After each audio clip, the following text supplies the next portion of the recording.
Assalaamu calaykum waraxmatullaahi wabarakaatu. Maalin wanaagsan jaalayaal, kusoo dhawaada janalkeena u halga nolosha. Maanta waxaan rabaa inaan idinla wadaago mowduuc aan u arko inuu muhiim inoo yahay. Haddaba aynu bilowno. Ibnul Qayyim al-Jawzi wuxuu kitaabkiisa Alwaabilu Sayyib ku sheegay inay yihiin dadka salaada tukada ay 5 qaybood. 1. Kuwa salaada ay tukadaan lagu ciqaabi doono. 2. Kuwa salaadooda laga xisaabin doono. 3. Kuwa salaadooda loogu dambi dhaafi doono. 4.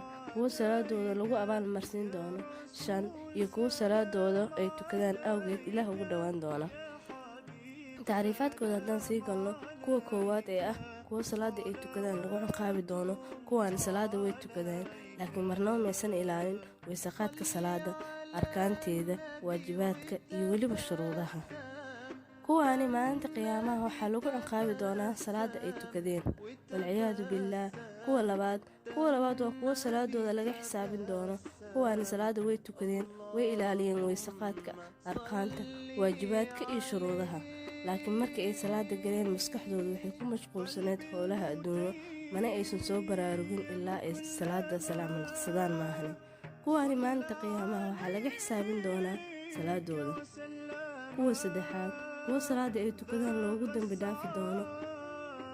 haddii sii galno tacriifkooda, kuwaan waxay la yimaadeen weysadii, arkaantii, waajibaadkii, shuruudihii salaada ay lahayd, laakiin markasta waxaa ka dhexeeyay naftooda iyo shaydaanka dagaalan oo markastay maskaxdoodu mashquulso way soo celinayeen, waxay la yimaanayeen khushuucooda. kuwaasi Ilaah subxaanahu watacaala wuu ugu dambi dhaafi doonaa salaadooda. kuwa afaraad waa kuwa salaadooda laga abaalmarsiin doono. kuwaani salaadooda waxaa laga helay weysaqaad saxan, la imaansasho arkaanta, waajibaadka iyo shuruudaha kale ee salaadu leedahay, laakiin intaa keliya kuma ekaan, waxay la imaadeen khushuuc kaamil ah. maalinta qiyaamaha kuwaani waa laga abaalmarin doonaa salaadooda.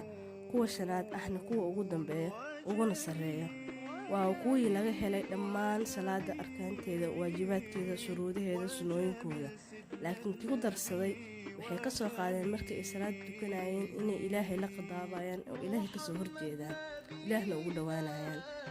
kuwaan Ilaahay ugu dhawaan doonaa siday ugu soo dhawaadeen insha Allah.